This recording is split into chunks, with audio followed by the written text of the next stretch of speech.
Welcome to the Ask Faleskini podcast with a guest. I'm proud to present Lorna Gale, semantic sexologist, sex and spirit alchemist of the female led life. I hope I got that right, Lorna. Yeah, it's all good. You bet. Thank you, Peter. It's wonderful to be here with you. It's Thank you, exciting. and I'm so excited to talk about um, our today's topic. But before we dive in, please let us know a bit about yourself and what do you do. All right. Thank you. I will do that. I'm here in beautiful British Columbia on the west side of Canada. And I have, I'll share some of the things that I love. I have my beautiful daughters and my grandchildren, love them. And I love laughing. I love laughing and playing games. And so I do that as often as I can. I love being out in nature and not necessarily um, in ways that I'm seeking anything other than to simply be in the experience of it, no matter where it is.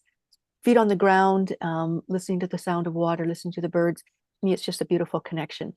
And what I do in my work comes from my own experience, really about, and you talked about it, sex and spirit alchemist of the feminine led life. And sometimes those things about sex and spirit don't always get put together. That's been my journey of how it had been separate. And now, how does it come back together? So I really get to, in my role as a somatic sexologist and a poet, a teacher, a speaker, have this opportunity to be support people in unweaving their stories about what has kept them separate from their own bodies, their own sexuality, how that impacts relationships, how it's mirrored in relationships, and that connection to our whole energy, divine essence of who we are.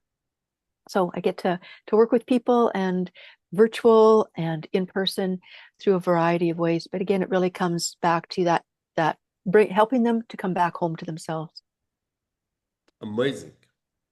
So let me start with the title of this episode. Does the lack of sexual energy triggers midlife crisis? Mm, that's a good question. Peter, it's with that question in mind, it comes to mind the idea of does a lack of energy, and sometimes there's when something is actually missing, or it's just not accessible. And I think that sometimes it can play out in different ways. And why does each one happen? So it's a really good question because I think that in midlife there can be the whole aspect around sexual energy really seems to often come to a head. And I think does the lack of it impact or create a midlife crisis? I'm going to unweave that a little bit and look at the word crisis. Sometimes we have a negative connotation about crisis and it means something's wrong. I've come to look at it as it's actually an opening, it's a portal, it's here's this thing. So, how do we look at a midlife crisis and how does sexual energy or the lack of it play out? Again, from my own experience and what shows up in my own my practice as well as what gets shown to me over and over in life is that we have been taught to look outside of ourselves, and that's for pleasure, for a partner, for authority, validations, all of those different things, for permission. And when there's that sense of looking outside of ourselves, we don't always recognize or tap into what's here, right here within us, or what we've been taught has such a can be shame or guilt laden that it creates a bit of disconnection from that sexual energy that is inherently there. When I think about when I think about why would we feel disconnected or why there might be a sense of lack of sexual energy, I think it's kind of curious because we come from sex, that creative life force energy, and so it's just a natural part of who we are. But when things get shut down, it can seem like it's not there or there's a lack of it. And I think that oftentimes, Peter, in at midlife, it's where somehow there's something in that logical age of things. It's something, let's look at life differently. Or maybe the children are out of the home, that type of a thing. It's sort of that sense of identity gets to be looked at differently. But it's often that there's this sense of something's here. I used to have it and I don't have it anymore. Or I wish I could feel free to access what's there. So does a lack of sexual energy, does that bring on or trigger the midlife crisis? I think that they weave together um, as the gift, if you will, of awakening into a deeper sense of who we are. So does it trigger it? Sometimes it does, and sometimes it's that very thing that um, that plays a significant role in an awakening to a different level of way of being. Amazing. So I'm just keeping notes because there's too much to learn and talk about. So you you're talking about two concepts. Uh, when we're talking about the lack of sexual energy. One is that the energy is missing, and the second one is it's not accessible. Can you please elaborate a bit more about the difference of these two concepts? When do we lack or miss sexual energy, and when do we lack sexual energy because we are not able to access it? Hmm. That's a great question. And I would say in some ways that it it actually never is lacking. That it actually, and I'd speak to that sometimes the lack of it. The lack of it, just going to just see here. The lack of it can seem that that the like when a water faucet is turned off, it seems like there's no water, that there's a lack of it. But again, it's just where did the flow stop? Or where is it where there's idea that, well, I'm not experiencing it right now, so there is a lack of it. Or that sense of, well, I know it's here, it's not accessible because I haven't turned the tap on. And I think that's the same way with our erotic, and I call it erotic energy. And I'll share a quote with you. I mentioned Audre Lorde has this beautiful quote, and at what I call my midlife sexual awakening. That's when we talk about this. That's where it happened for me, was in my midlife. I saw things very differently. I'll come back to that. But her quote is, we tend to think of the erotic as a quick, tantalizing sexual arousal. I speak of the erotic as that deepest life force energy that moves us in a fundamental way. Mhm.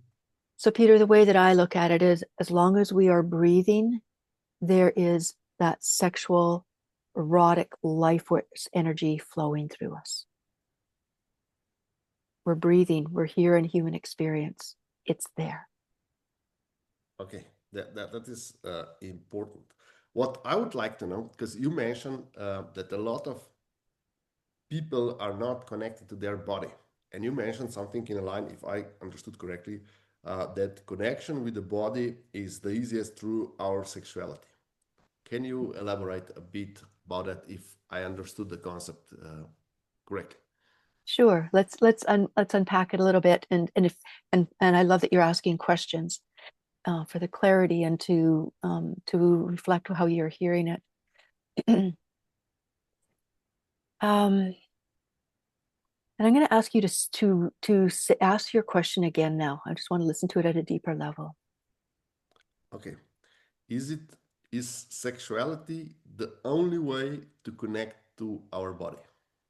Mm, not the only way, no. Um, it is a natural way, and it's not the only way. And sometimes, again, the way, excuse me, the way that I look at sexual and erotic, I'm gonna use those words a little bit interchangeably. I think that as that quote talks about, it speaks to that life force energy. sexual sometimes can be that aspect of the act of sex, the use of genitals for it, intimacy. There's all kinds of different forms of sexual explorations. Whether it's vanilla, whether it's kink, whether it's with one, with others. There's this different way of exploring with the body, and sexuality can be a way to connect to the body, but there's many people that can actually have sex, be sexual, but they're very disconnected from their bodies. Mm-hmm. As I see it, that the real key is that ability to feel emotion, to feel physical sensation, emotional sensation that's happening in the body. And sexuality can be that. As I've experienced it and how I teach it and what gets shown to me from people who come to me is that through various different things that happen in life, it might be what they're taught, it might be what their experiences have been. There's so many people, it's a very high percentage of people who have had some level of sexual, not only sexual trauma, I think we all have that in some way, but very much even sexual assault of some type, varying degrees of that. And so when those things happen, there becomes a sense of disconnection from the body. It becomes a sense that it doesn't feel safe to be in the body if things are being done to me that I don't want. And so sometimes things get shut down. It's actually interesting, Peter. In my work, I have a high percentage of people who say the only way I can actually feel free to have sex and to have fun and play and not be in this like shutdown is if I'm drunk or under the influence, where it really takes off that edge. And so I really work with people to support, to know that it's okay, it's safe to be in their bodies, and it's okay and it's safe to feel. So to bring them back into a physical sensation, like to be able to give themselves touch, to be able to feel at home, just giving themselves touch on their face. It doesn't even have to be in a sexual way. So sex can be a way to connect to the body. And unfortunately, sex in a distorted way can be a way to disconnect from body. So I think that there's different ways to support people, and breath being one of those ways that can not only help to connect to the body, but it actually can now start to connect into and be more fully in the sexual experience as well. Okay, so I would like to um, connect what you just said to the Freud's theory of um, of this sexual desire as the life force or the something that turns the world around. Would you say that this theory is still um, let's say relevant in like 150 years later on, Hmm. or are there so many more things that we have to include now in order to understand what's going on in person's psyche and in person physical body. And so the libido is the Freud's concept of libido being outdated. Let me put it like this. What a great question. I come back to what I'd said earlier in that sense of I see that as long as we're breathing, that life force energy, that erotic life force energy is there. And so libido, I think that libido and keep and touch if I'm not answering your question, keep asking me again from another angle. That that there are people who can go through life and be celibate. And and so that's sort of that idea of where we equate sexual activity with sexual or erotic energy.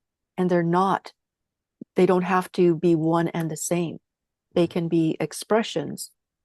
Um, so this whole idea of the libido and that desire. I think that speaks to that desire for life, that quest for to be able to express it in a certain way. And interestingly, there are a lot of people, and I work in the realm of kink, so domination and submission, BDSM, all of those things where a lot of people would say, oh, that's kind of weird, that's kind of bad, that's kind of shameful. Like anything can be supportive of light. Some can be supportive of a range of darkness and hiding the truth of who we are. But it was actually through my experience as a dom and in with working with submissives, it's actually where I had my spiritual I get it, I see that parallel. And so desire, it can actually speak into where we are, what calls us when we talk about a psyche. It talks into the story that makes each one of us unique. And so to be able to listen, what is it somebody wants? Why do they want that? And can it be done in a healing, whole, consensual way? And I think of a lot of times, and Peter, I'll say this, and then if I'm not answering your question, ask me again. I think of a lot of people who come to me who they have a desire for something, and it's often because they are, one of the reasons is they're naturally curious and they want to explore in a safe way where I can hold a container for them to be who they are. There are other people who come to me, they are desiring something because something non-consensually has been done. They're wanting to experience somehow a place of being held where they can be witnessed in their journey, but when it's done in a consensual way, that it's, or when they can tap into and experience their own bodies, because that's what I do, I guide people back to their own bodies.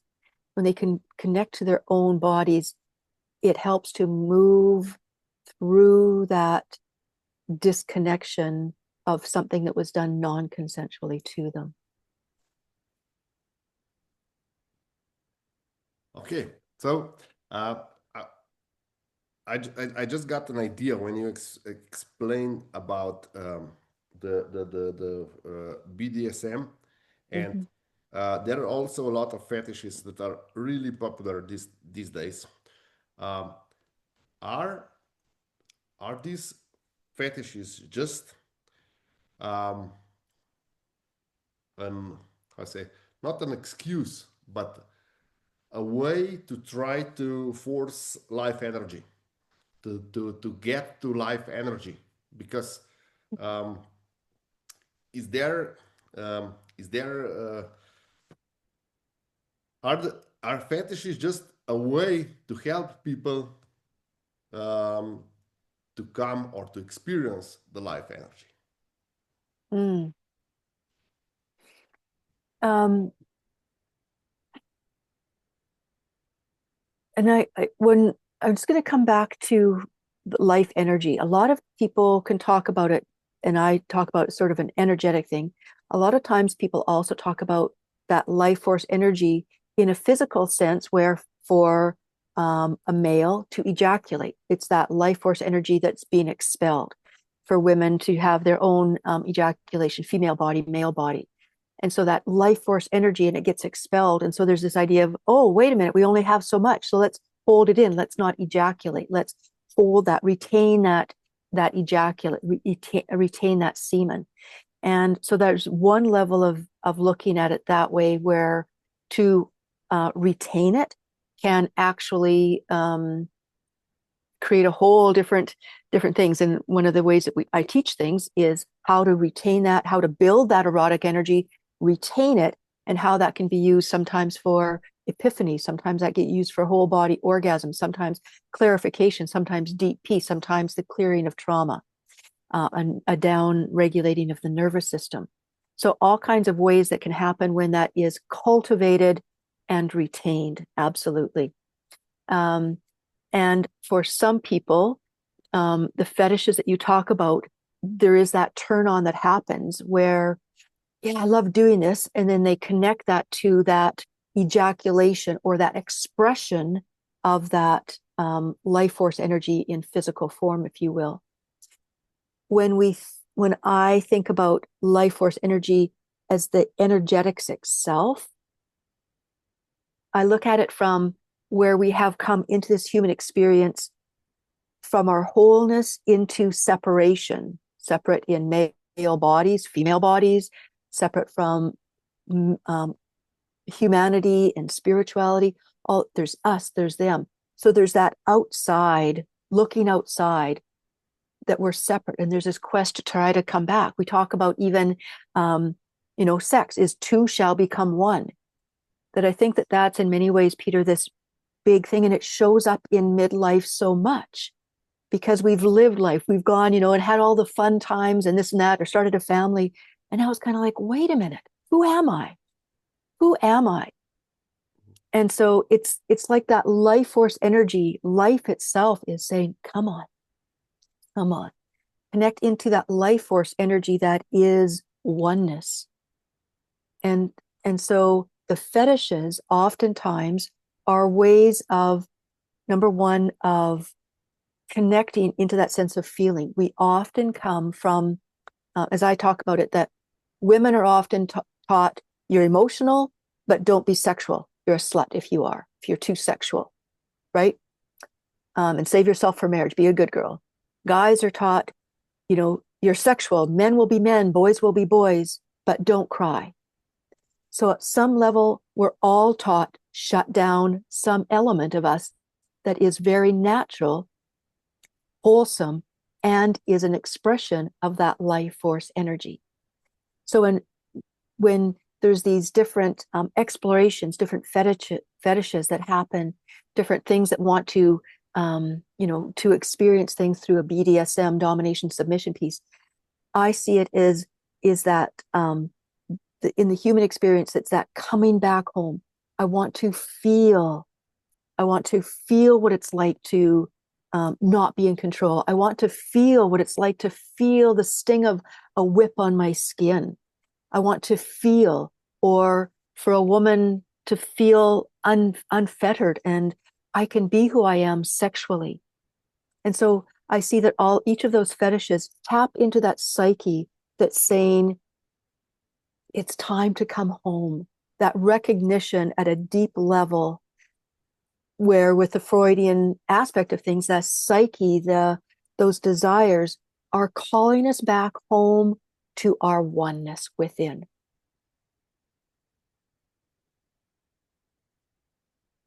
Amazing.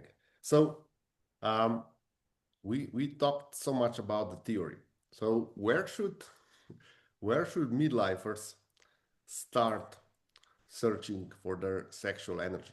Is this Mm, trivial as just do something erotic, or find mm, something that you find erotic and practice that? Or where should midlifer address the lack of sexual energy or the life energy, if we mm-hmm, go according to the Freud? So what is the first step? How should we get in the body? How should we feel sensations? How much mm, time should we um, decide to have every week for that? How mm, should we go about? How should we prepare our life uh, mm, to be able to feel the feelings and to feel our body and get back into our body despite mm-hmm. all the traumas that caused us to dissociate from the body? Oh, Peter, what gold. What a beautiful way to invite our midlifers into that.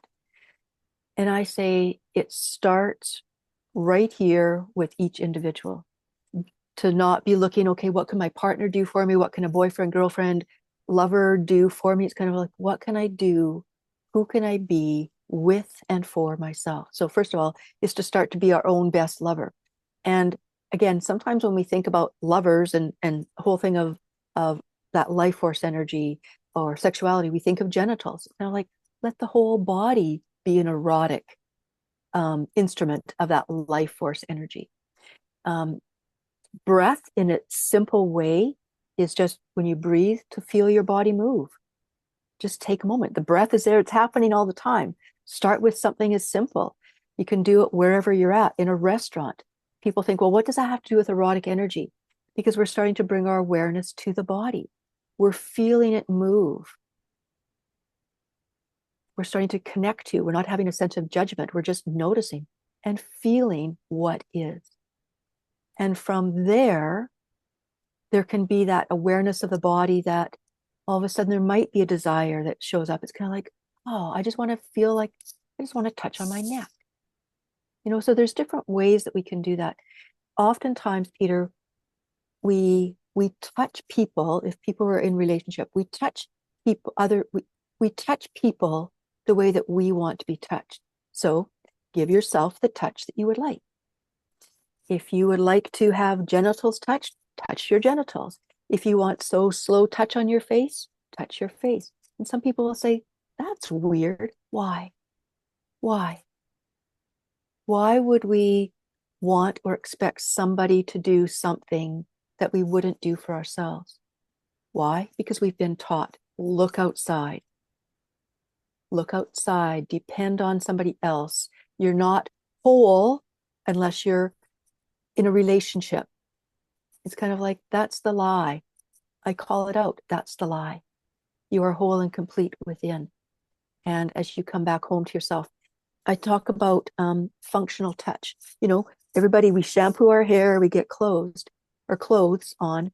But what happens if we were to shampoo and now just start to all of a sudden just slow down and feel the sensation on your head?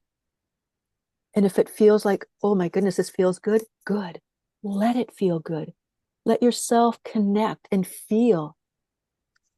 Use the senses. Like when you take a bite of an apple, is to or whatever fruit that you love, is to actually feel the textures, feel it in your mouth.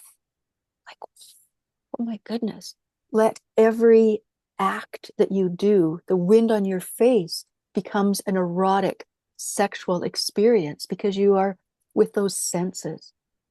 And as you start to do that more and more, it takes it outside of this idea of masturbation. Okay, we're going to masturbate, we're going to stroke and touch and whatever until ejaculation happens or until orgasm happens.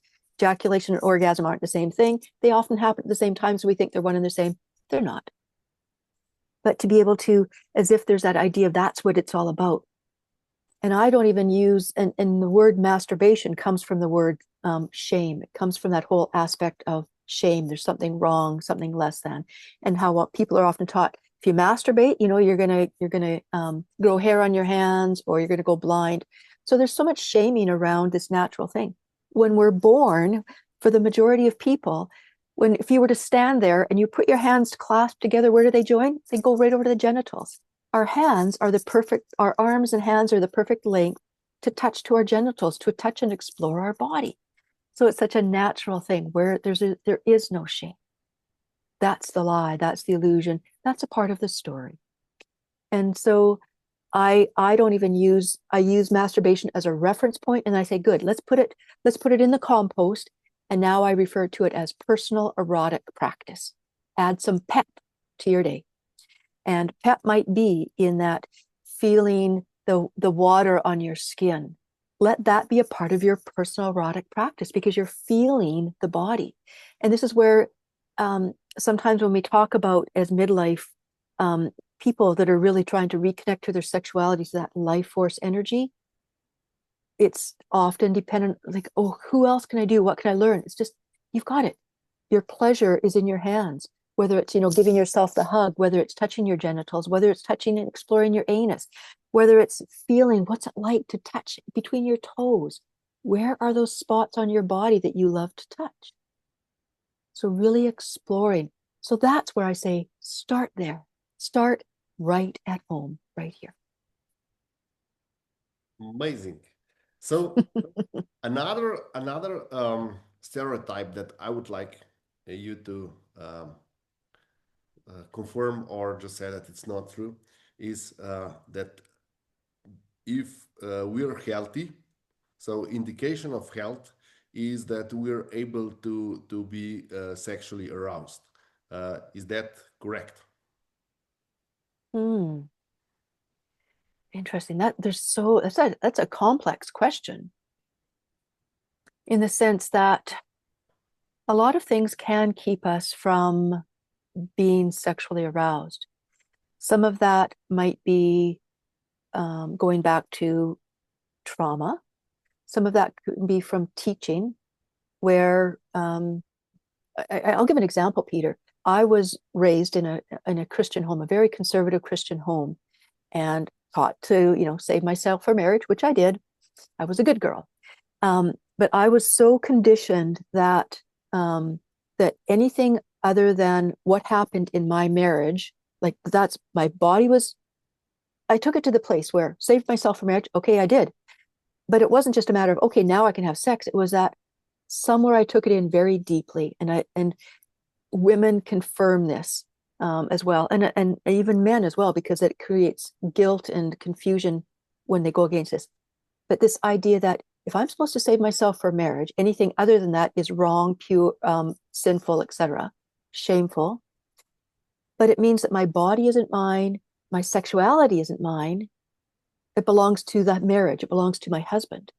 So this whole idea of boundaries or even not even there. So, when growing up and all kinds of things were done to me, it's kind of like I don't have any say because my body isn't mine. So different ways we do it. When those things happen along the way, when those messages that we're taught, arousal can't sometimes happen because we're not connected to what is that mechanism that happens, which is our own desire, which is our own ability to connect into what is true for us. A lot of times there can be this sense that with arousal, it might be because of, somebody say, well, I'm not in a relationship, so therefore I can't. And I'm masturbation, I don't do that.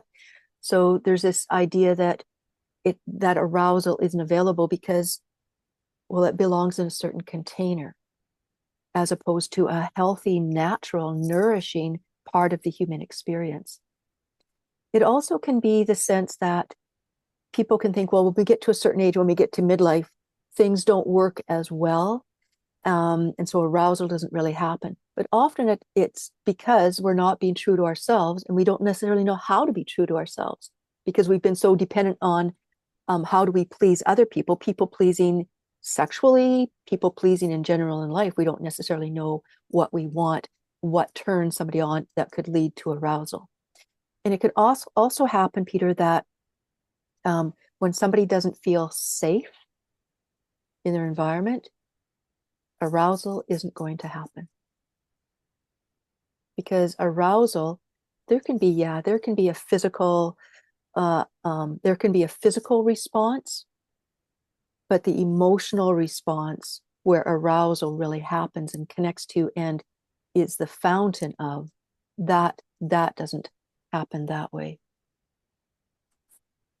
Okay, so going back to our midlifers, where should we start? How should we connect to the body? What's the first step? Should we do it Mm-hmm. alone? Should we get a coach, a mentor? What is the right way to do it? Mm-hmm. That's great. So I would say the first thing is to start do the various things of tuning into your own body, touching your body, using your breath, finding out what is it that where are your desires. Start to find out what kind of touch you want by exploring your own body. For some people, I hired a masturbation coach. And then that was again I was 42 at the time. And so that was when I had my first orgasm. So I hired a masturbation coach. And then after that, I started to do different trainings, retreats, workshops to find out who am I as a sexual erotic being? Why am I shut down? I used to think, maybe I'm gay. Maybe that's why I'm not doing it. No, I just didn't feel safe. And I didn't believe I had any say over my own body. So start to explore those different ways. Certainly, I'm one of the ones. I'm available if people feel a call to work with me. I will keep bringing you back to yourself. Find out where are those things. Is it that you've not you thought you had to have permission to connect to your own body? Is it because you've been taught different things?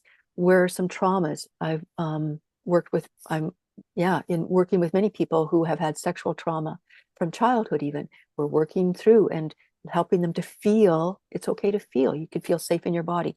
So start to work at that from those ways. Find out if there's a class that somebody feels you're, looking through something and you feel there's a class, if you feel an inclination to do that, start to do that. But it really starts with ourselves, with each person starts with themselves. Even if you're in a relationship, it starts with your own journey.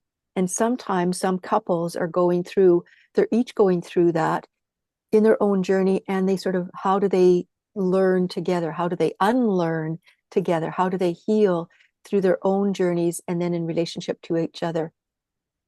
So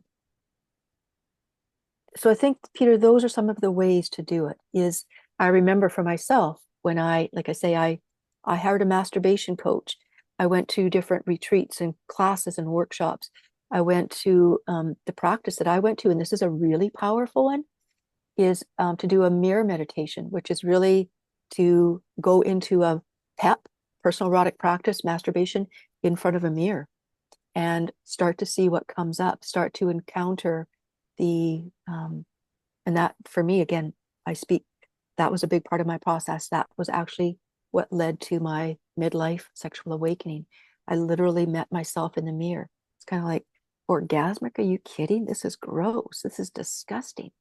And the self-loathing that came up, the shame, it even took me to the level of existential shame, the shame that I even existed. And once I could get down to that level, then I could connect to this body. Then I could start to connect and touch my own body, find out what can my body feel? What touch do I like? And that's where I had my midlife sexual awakening, was when after that 7 days in a row, half an hour looking in the mirror, going through that, staying, the tears running down my face, when I could touch down into that level of shame. And then I had what I call that midlife sexual awakening. It was an instantaneous 180-degree change where I remember saying, this is pure and good and right. It's not dirty and shameful and sinful like I'd been taught. And that's where literally it was like, oh my, it was like a whole new world opened up to me from being so disconnected from my own body, my own sexuality, and getting grossed out at, people kissing. And this is to all of a sudden life was erotic. My daughter showed me, she was visiting one time and she had cut a red cabbage. She showed me, goes, Mom, isn't this beautiful? And I said, it looks like genitals.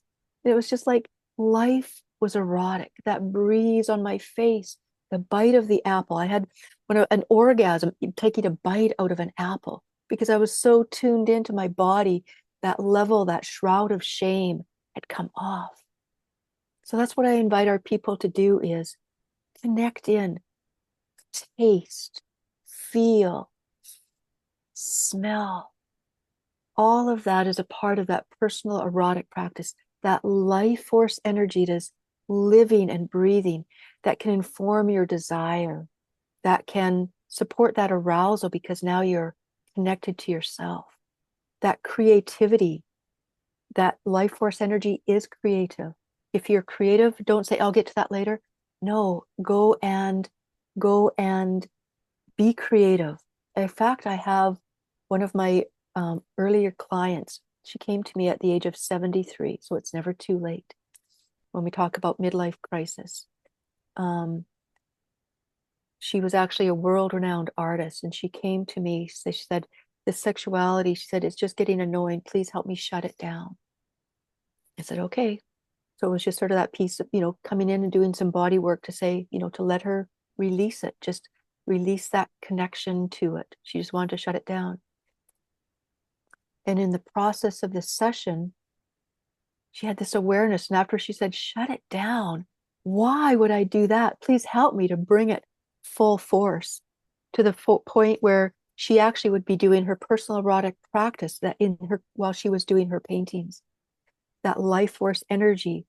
So anything that is creative, it doesn't matter whether it's painting, whether it's writing, whether it's whatever is creative for somebody, it's, creating a system for, for structure. Like when you talk, Peter, about, your systems and things like that, very organized, create those structures. That's creative. Let yourself be there. Get turned on by creating those systems, by seeing how an equation of math, oh my goodness, I get it. Life is a rub. And when we start to compartmentalize, I'm getting emotional. We compartmentalize sexuality to the bedroom. That's where it belongs. And it doesn't. It's kind of saying, no, it's who we are. We are sexual, erotic beings. Let it show, let it be there. And yeah, there's certain times and ways where we express sexually, where we show, but never shut it down. Okay, so I have one more question before we wrap this up. Where are the boundaries? So when we are expressing our sexuality, where should we don't want um,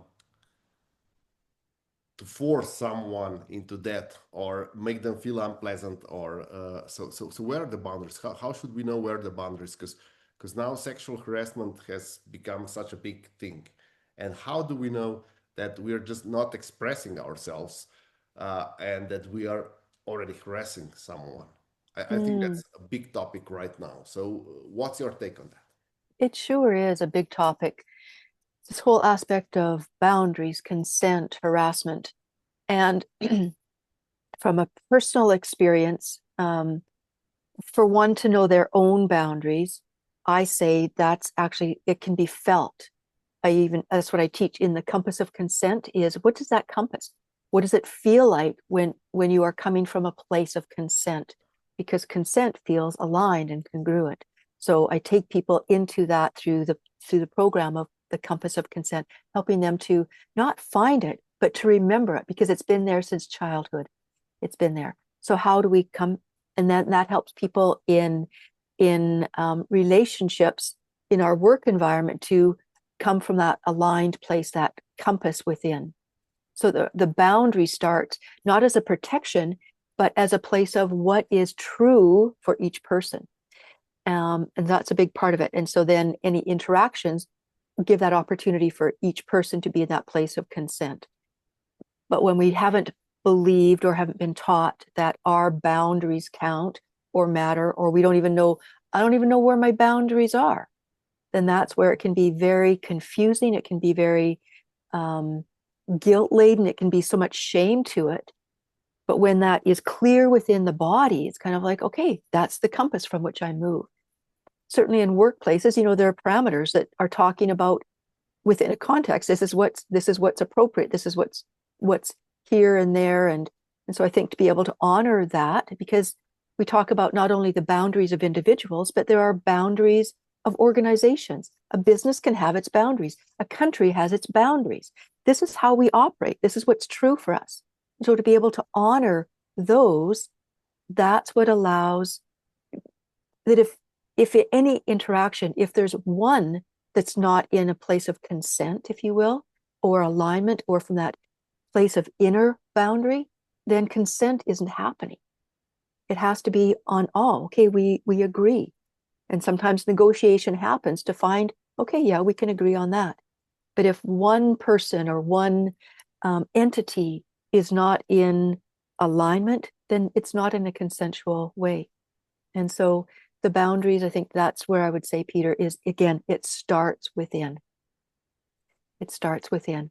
And it's not a rigid thing. Boundaries can change, right? It's what's appropriate by age, what's appropriate or desired in certain circumstances.